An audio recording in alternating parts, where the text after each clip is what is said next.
These last 12 months have been an odd time for the music scene, namely in the way we have seen a resurgence in the long-hated genre nu metal. Korn and Limp Bizkit have released new music recently, Mudvayne have reformed, and even System of a Down have released a new single.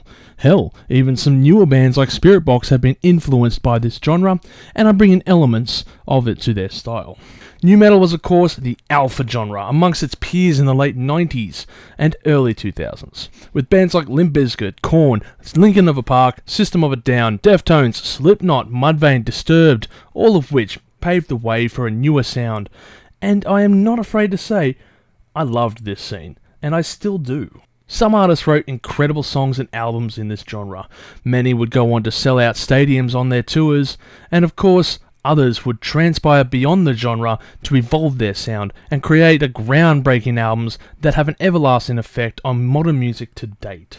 Of many of the byproducts of this genre, there were of course the bands that had one-hit wonders amongst the songs for the time. Songs like Alien Ant Farm's nu metal cover of Smooth Criminal, Cold Chamber's Loco, Crazy Town's Butterfly, Powerman 5000's When Worlds Collide. Amongst these tracks, there was one song that had a decent enough reason to last the trials of time, and that was a song by Papa Roach called Last Resort. Cut my life into pieces, this is my last resort. These two opening lines would forever be etched into the minds of angsty 13-year-olds around the world that lived in these times. So, I welcome you. If you are new to the channel, I am Chilli, and hello to my returning Chilli Con Carnage Crew.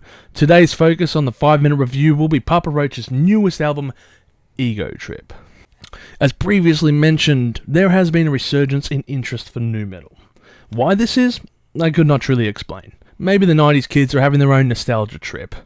Maybe the music transcends the barriers of not giving a fuck and appeals to those who are over living in a PC culture. Maybe we just want to relive simpler times because we are just over being adults. Or maybe we just want to get one more rep in as we pump break stuff over our AirPods in the gym. Yes! One more rep! Whatever the reason, I don't see this lasting for long, so I will enjoy it for what time it has. It seems like all that is missing for me is to wear some skate shoes and attach a wallet chain to some baggy jeans. So, let's take a look at the album by Papa Roach and enjoy the moment, right? We can enjoy the moment, can't we? Well, the opening track, Kill the Noise, is pretty solid. It's got a decent and huge riff. The other single, Swerve, is okay, but nothing great. This track features guest appearances by rap rock group Fever 333 and rapper Swedo, who got famous for his track Paralyzed through TikTok. The rest of this album is a blending of contemporary styles with trap metal and metalcore. However, they come across as fairly generic and forgettable. With the album running at 42 minutes long, this works both as a positive and a negative. This is going down like the Kid Rock review if you couldn't tell already. While the band has shifted their styles to change with the times, I can't help but feel this was a contrived decision by the band. I can understand wanting to change your sound, and maybe others will be quick to point out their transition between albums, but I have a reason for my thoughts. I mean, Papa Roach are not the first band to change styles, so why can't they do it, right? Slipknot and Deftones were two bands that I can think of straight away, and they evolved their sound rather successfully. So, what's my thought process? In an interview with Revolver, lead singer Jacoby Shaddix stated two things. First, he said, and I quote, "I am so much more fucking punk rock than Fred Durst." Remember this quote. It comes to play later. The other quote was when he voiced his disdain for having his band labelled as nu metal, stating, "I hated it, I couldn't stand it.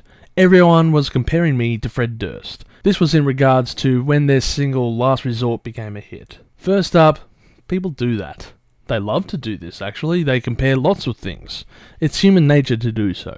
While I can understand the resentment for this as you want to make it on your own, you do owe your fame to the likes of Fred Durst and the nu metal scene, especially when your first demos, EPs, and the first album was nu metal in sound, style, and looks. At least show some respect to your old school fans, those who enjoyed your early works and stood around.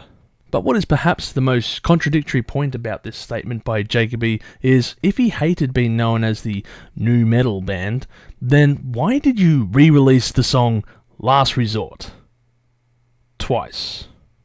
And that doesn't even cover the COVID lockdown performance of that track. It's weird because you didn't mind writing nu metal songs back in the day and being lumped in with the crowd when it suited you. I mean, if it wasn't for nu metal, then I don't think anyone would really know your band. The other part I find weird is, if you hated the nu metal genre, then why didn't you distance yourself from that nu metal song? You don't hate the fame it brings you, you just hate the negative press that comes with the title of nu metal. In the music game, that's called selling out, and it's not very punk. Not even Limp Bizkit have re-released their prior singles before they dropped their last album. Funny that. In fact, they just asked the fans how they wanted it, and the fans said drop the album. And so, with barely any press or hype and no singles, they dropped that album. Now that is punk. It's important to note here that Jacoby doesn't hate Fred Durst, in fact he digs him. But I think what he digs about Fred Durst is that man's ability to stay in the limelight.